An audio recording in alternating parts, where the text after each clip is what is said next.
오늘 사무엘하 8장 함께 받으시겠습니다. 제목이 다윗의 정복 사업 이렇게 나와 있습니다. 제목처럼 처음부터 거의 끝까지 전쟁 이야기입니다.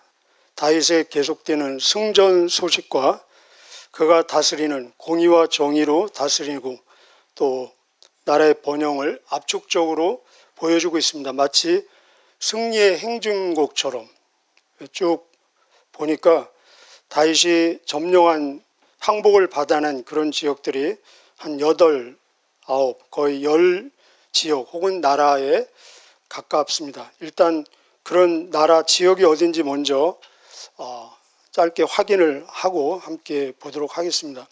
1절에 블레셋 나와 있죠. 블레셋. 2절에는 모압이 나와 있습니다. 그 위치가 어딘지를 아시면 더 한번 상상해 보시길 바랍니다. 또 3절에는 소바가 나와 있습니다. 이 소바는 북쪽 다메섹 근처라고 합니다.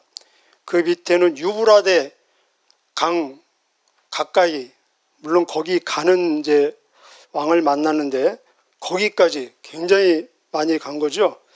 또 5절에 보면은 아람이 나옵니다. 아람, 다메섹 아시죠? 그래서 6절에 다메섹 나와 있습니다. 그 다음에 8절에 보면은 베다와 베로데가 나와 있습니다. 여기는 시리아에서 가까운 곳입니다. 또 12절에 보면은 암몬, 아말렉 나와 있습니다. 그리고 13절에 에돔이 나와 있습니다.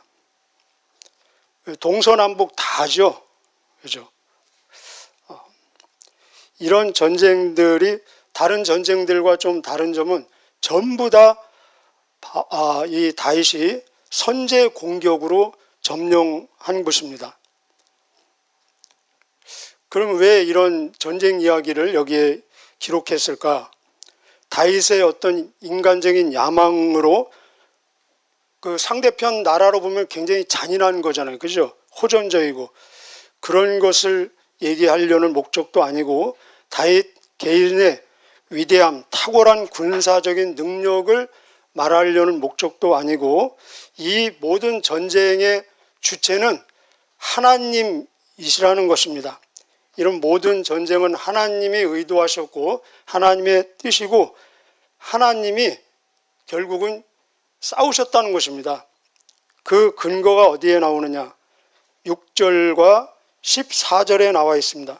밑줄을 거두면 좋겠습니다. 6절 보면은 다윗이 어디로 가든지 여호와께서 이기게 하시니라. 여기 한번 같이 읽으실까요? 시작. 다윗이 어디로 가든지 여호와께서 이기게 하시니라. 다윗이 싸웠습니다. 사람 눈에 보이기에는 다윗이 싸웠습니다. 그러나 누가 싸우고 누가 이기겠습니까? 하나님께서 이기게 하셨다는 것입니다. 또 14절에도 반복되고 있습니다. 읽었지만 14절 같이 읽겠습니다. 시작. 다윗이 에돔의 수비대를 두되 온 에돔의 수비대를 두니 에돔 사람이 다 다윗의 종이 되니라. 다윗이 어디로 가든지 여호와께서 이기게 하셨더라. 아멘. 결론적으로 저와 여러분 오늘 어디를 가든지 하나님께서 이기게 하시는 승리의 깃발이 꽂히는 그 자리가 되시기를 축복합니다. 왜 하나님께서는 이 전쟁을 의도하시고 뜻하시고 싸우게 하시고 점령하시고 그리고 오늘 우리가 읽도록 이렇게 기록되게 하셨는가? 하나님의 의도가 있으시겠죠. 그렇죠? 적어도 하나님의 의도 앞에서 한 4가지 정도 우리가 받을 수 있습니다. 이 전쟁이 우리에게 주시는 메시지는 무엇인가? 하나님이 의도하신 또 이루신 4가지 정도 의미가 있는데 첫째는 아브라함을 통해서 주신 언약의 문자적인 성취라는 것입니다. 아브라함 우리 창세기 15장 옆에 창세기 15장 18절의 문자적인 성취 이렇게 적어도 되겠습니다. 창세기 15장 18절에 보면은 하나님께서 아브라함에게 이런 여기에 나오는 지역들을 포함한 그런 땅들을 너희 후손에게 주겠다. 거기에 어떤 단어가 나오냐면 유브라데 강. 사실은 여기는 굉장히 먼 곳입니다.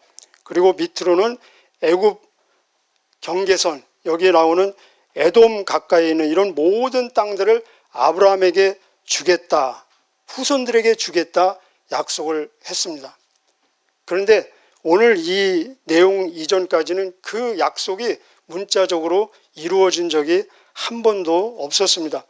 이루어질 가능성이 있었던 때가 언제냐면은 여호수아 때였습니다. 그래서 여호수아 1장에도 비슷한 약속을 하십니다. 여호수아 1장 4절에 보면은 여기 동일하게 유브라데 강, 해가 뜨고 해가 지는 심지어 레바논 가까이까지 모든 땅들을 너희에게 주겠다, 후손에게 주겠다 하지 않고 너희에게 주겠다. 그래서 이 여호수아를 통해서 이루어질 수 있는 가능성이 있었습니다. 그런데 조건은 무엇이냐? 네가 밟는 모든 땅을 다 주겠다 그랬어요.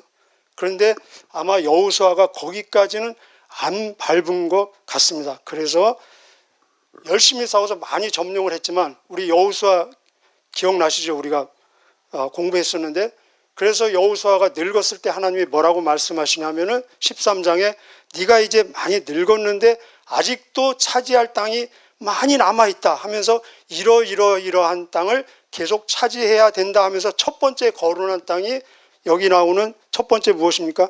블레셋이 나옵니다. 그래서 오늘 보면은 이 아브라함을 통해서, 그리고 여호수아가 성취하지 못한 이 언약, 블레셋을 포함한 유브라데 댐까지 다 여기에서 점령하고 지배하고 다스리고 항복을 받아내는 모습을 볼 수 있습니다. 그래서 1차적으로 아브라함을 통해서 창세기에서 주셨던 그 약속의 말씀이 지금 이루어지는, 그 뒤로 사사시대라든지 또 사울 왕 때도 이런 성취가 없었죠. 그래서 아브라함부터 다윗까지 얼마 걸렸습니까? 약 1000년이 걸렸습니다. 하나님께는 1000년이 하루 같고 하루가 1000년 같을 수도 있는데, 이 아브라함에게 주신 약속을 오늘 이루는 그런 모습을 볼 수 있습니다. 두 번째, 이 전쟁을 통해서 우리에게 주시는 하나님의 의도는 결국은 메시아를 통한 궁극적 승리의 예표라는 것입니다. 우리 이런 모든 전쟁이 일어난 그 전후에 어떤 배경이 있느냐? 1절 어떻게 시작됩니까? 1절 그 후에, 그랬죠? 그 후에. 그럼 이 그 후가 어떤 때냐? 7장을 얘기하지 않겠습니까? 7장 16절에 다윗과 영원한 언약을 맺습니다. 너의 나라와 너의 왕권이 영원히 세워질 것이다. 그래서 7장 우리 어제 받았는데 이 다윗의 기도가 나오지 않습니까? 마지막 절에 보면은 다윗이 나의 왕권, 나의 나라가 주님 앞에서, 여호와 앞에서 영원히 서게 하여 주십시오. 이 영원의 기도를 드리고 있습니다. 근데 구약에서 영원을 담고 있는 이 언약은 항상 예수님과 연결되지 않으면은, 메시아와 연결되지 않으면은 해석이 되지 않는다는 것입니다. 그래서 이 영원한 언약, 지금 우리 주변에 보면 다윗의 왕권 문자적으로 없잖아요. 그죠? 이루어지지 않지 않습니까? 바로 이 영원한 언약은 결국은 메시아를 통해서 이루어진다는 것입니다. 그래서 예수님을 무엇이라고 부르십니까? 다윗의 후손. 마태복음 1장 1절에 아브라함과 다윗의 자손 예수 그리스도의 계보 세계라 하면서 다윗이 이 모든 대적을 정복하고 하나님 나라를 세운 것처럼 메시아이신 예수 그리스도가 죄와 죽음과, 그리고 죄와 죽음 배후에서 활동하고 있는 모든 마귀 사탄의 세력을 굴복시키고 만왕의 왕으로, 영원한 하나님의 나라, 영원한 왕으로 통치할 것을 예표하고 계신다는 것입니다. 그래서 물질적인 나라가 이제 하늘나라로, 땅의 나라가 영원한 하늘나라로 승화되는 것을 볼 수 있습니다. 그래서 예수님이 이 땅에 오신 목적이 많이 있지만 그 중에 하나, 우리가 요한 1서에서 본 것처럼 3장 8절에 보면은 하나님의 아들 예수님이 나타나신 것은 마귀의 일을 멸하기 위해서, 전쟁하기 위해서 오셨다는 것입니다. 예수님 부활하시고 나서 뭐라고 말씀하십니까? 하늘과 땅의 모든 권세가 나에게 있다. 내가 세상을 이겼다. 세상의 왕, 세상의 신이 누구입니까? 마귀 아닙니까? 내가 마귀를 이겼다는 것입니다. 그래서 결국은 예수님이 이 세상을 만왕의 왕으로, 만주의 주로 통치하게 되신다는 것입니다. 옆에 한번 적어두실래요? 제가 읽어드리겠습니다. 고린도전서 15장. 고린도전서 15장이 무슨 장입니까? 부활장, 승리의 장 아닙니까? 고린도전서 15장 24절에 그렇게 선언하고 있습니다. 마지막 때가 되면은 그가 그리스도입니다. 마지막 때가 되면은 그리스도가 모든 통치, 모든 권세와 능력을 멸하시고 나라를 아버지 하나님께 바칠 때라. 그가 모든 원수를 그 발 아래 둘 때까지 반드시 왕노릇 하실 것이다. 아멘이십니까? 오늘 이 내용들이 그런 그리스도의 모든 이 세력, 통치, 원수들이 그리스도의 발 앞에 굴복하고 항복을 해서 그리스도가 왕노릇하는 모습을 지금 그림으로 보여주고 있다는 것입니다. 세 번째, 하나님께서 이 전쟁을 우리에게 보여주시는 것은 오늘 지금을 살아가는 우리들도 여전히 전쟁 중에 있다는 것입니다.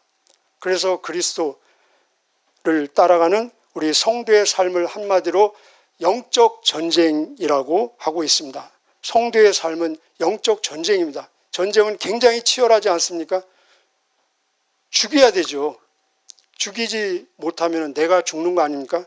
죽이느냐 내가 죽느냐. 그래서 그리스도의 우리는 선한 군사로 모집을 받은 사람들이고, 군사로 모집을 받은 사람은 자기 일에 얽매이지 아니한다. 그런 말씀이 있습니다.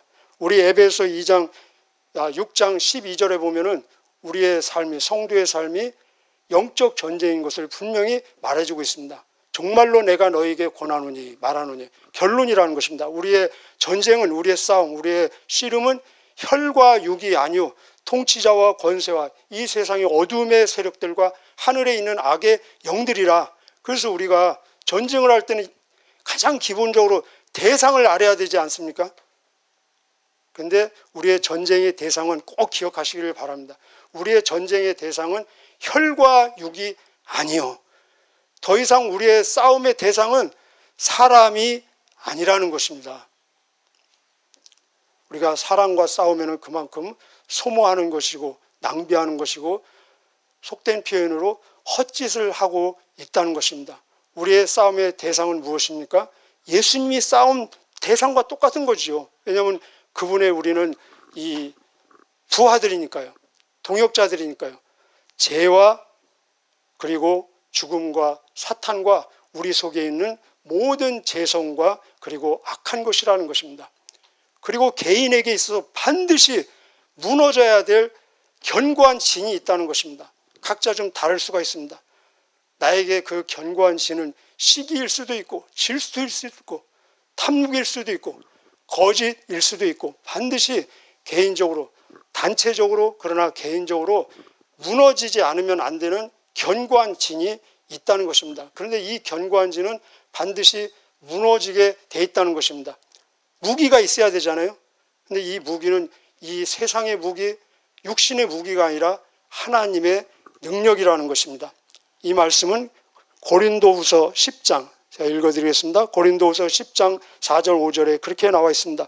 우리의 싸우는 무기는 육신에 속한 것이 아니요 오직입니다. 어떤 견고한 진도 무너뜨리는 하나님의 능력이라. 모든 이론을 무너뜨리며 하나님 아는 것을 대적하여 높아진 것을 다 무너뜨리고 모든 생각을 사로잡아 그리스도에게 복종하게 하니. 하나님을 대적하는 어떤 이론이나 사상이나 문학이나 철학이나 모든 것들을 다 싸잡아서 무너뜨려서 몽땅 묶어가지고 그리스도의 발 앞에 굴복시키는 때가 온다는 것입니다. 근데 우리 개인에게도 그런 무너져야 될 견고한 진이 있다는 것입니다. 그래서 너희는 먼저 그의 나라와 그의 의를 구하라. 그런데 이 싸움은 반드시 이기게 돼 있다는 것입니다. 다윗이 싸우는데 하나님이 이기게 했잖아요. 그래서 우리도 싸움을 싸우는데 보통 싸울 때는 목적이 무엇입니까? 이기기 위해서 싸우지 않습니까? 근데 우리가 싸우는 싸움은 이기기 위해서 싸우는 싸움이 아니라 이긴 싸움을 싸우고 있다는 것입니다. 이 약속이 로마서 8장 37절에 나와 있습니다. 그러나 이 모든 일에 있어서 그 앞에 엄청난 시련, 환난, 기근, 핍박 많이 있습니다. 그럼에도 불구하고 그러나 이 모든 일에 있어서 우리를 사랑하시는 자로 말미암아 우리가 넉넉히 이기느니라 나와 있습니다. 끝으로 하나님께서 이 전쟁을 통해서 우리에게 주시는 메시지는 우리의 역할이 있다는 것입니다. 우리의 할 일이 있다는 것입니다. 이 전쟁에서 다 우리 몫이 있지 않습니까? 자기의 몫. 우리 교회에서도 자기의 몫이 있죠. 자기의 역할이 있죠. 감당할 분야가 있죠. 마찬가지로 이 전쟁에 우리가 다 군사로 동원이 되었는데 그러면 우리에게 주어진 역할은 무엇인가? 오늘 두 가지인데 아까 6절, 14절 읽었죠. 다시 한번 거기만 읽어볼까요? 다윗이 어디로 가든지 시작. 다윗이 어디로 가든지 여호와께서 이기게 하시니라. 14절 같은 내용 또요. 시작. 다윗이 어디로 가든지 여호와께서 이기게 하셨더라. 다윗이 어디로 가든지가 전반부고 여호와께서 이기게 하셨더라가 후반부입니다. 거기를 끊으시기를 바랍니다. 다윗이 어디로 가든지. 다윗의 역할은 무엇이었습니까? 가야 된다는 것입니다. 여호수아에게도 네가 밟는 모든 땅을 너에게 주겠다. 밟지 않는 땅은 하나님이 주지 않았어요. 마찬가지로 여기에서 다윗의 일은 무엇이었습니까? 가야 된다는 것입니다. 그럼 가지 않은 곳은 하나님께서 이기게 할 수가 없다는 것입니다. 여기 지금 10지역, 10나라가 나오는데 다윗이 다 갔다는 것입니다. 가는 곳마다 하나님께서 승리하게 하셨다는 것입니다. 우리의 주어진 역할도 가는 것입니다. 그래서 우리의 대장 되신 예수님께서도 너희는 가서 모든 족속으로 제자를 삼아 가라고 먼저 나와 있지 않습니까? 너희는 온 천하에 다니며 만민에게 복음을 전파하라. 가는 것이 나와 있습니다. 근데 이것이 우리에게 기적이고 축복이고 특권이라는 것입니다. 하나님께서는 천지를 창조하신 전능하신 하나님이시잖아요. 다윗이 안 가도 하나님께서는 더 빠른 속도로 더 많은 지역을 점령하고 확장하실 수 있습니다. 그런데 굳이 다윗이 가는 곳을 통해서 하나님께서는 승리를 얻어내셨습니다. 사람들이 보기에는 다윗이 이기는 것처럼 보여지도록 이것은 다윗에게는 기적이요, 다윗에게는 특권이요, 다윗에게는 축복이라는 것입니다. 마찬가지로 오늘도 제가 안 가도 내가 일을 안 해도 하나님께서는 더 빠른 속도로 더 효율적으로 당신의 뜻을 이루고 당신의 나라를 세우실 수 있다는 것입니다. 그런데 불완전하고 부족한 저와 여러분을 통해서 가는 그 발걸음을 통해서 우리의 걸음을 통해서 우리의 노력을 통해서 우리의 땀을 통해서 우리의 헌신과 봉사를 통해서 하나님이 이기시고 하나님이 승리하시고 하나님의 뜻을 이루시는 것은 우리에게는 기적이고 특권이고 축복이고 은혜라는 것입니다. 여러분 동의하십니까? 두 번째, 여기에서 다윗에게 주어진 역할은 무엇이냐? 결국은 하나님께 드리는 것입니다. 우리 11절, 2절 같이 읽겠습니다. 시작. 다윗 왕이 그것도, 여기 도자 밑줄 그으세요. 그것을도 아니고 그것만도 아니고 그것도예요. 그러면 그 전에 있는 모든 것을 포함해서 이것까지도 그 말입니다. 그것도 계속요. 여호와께 드리되 그가 정복한 모든 나라에서 얻은 은금 곧 아람과 모압과 암몬 자손과 블레셋 사람과 아말렉에게서 얻은 것들과 소바왕 르홉의 아들 하닷 에셀에게서 노력한 것과 같이 드리니라. 노력한, 탈취한 모든 것들, 그리고 조공으로 받은 은 그 모든 것들을 다 하나님께 드렸다는 것입니다. 돌려 드렸다는 것입니다. 나중에 이런 모든 것들은 구체적으로 성전을 건축하는데 쓰여지는 것을 볼 수 있습니다. 하나님 나라를 세우는데 또 넓은 또 다른 전쟁을 하는데 하나님께서 유용하게 사용하실 수 있도록 하나님께 드렸다는 것입니다. 그렇습니다. 우리에게 주어지는 모든 것도 결국은 하나님께 드려지는 것만이 하나님 앞에서 영원히 남는다는 것입니다. 굳이 성경 말씀을 인용할 필요도 없이 디모데전서 6장에 나와 있는 말씀, 우리가 이 땅에 아무것도 가지고 온 것이 없잖아요. 언젠가 이 세상을 떠날 때 아무것도 가져갈 것이 없잖아요. 그죠? 그렇다면 우리가 지금 이 세상에 있는 동안에 사용하고 소유한 생명과 시간과 물질과 재능과 자원 모든 것들은 하나님께서 주신 선물입니다. 그리고 이 전쟁에서 하나님께서 이기게 하셔서 우리가 취득한 전리품들입니다. 그리고 하나님께서 이 전쟁에 효율적으로 잘 사용하도록 덤으로 주신, 청지기로 주신 이 위탁받은 것들이라는 것입니다. 그리고 하나님의 은혜로 주신 것들이라는 것입니다.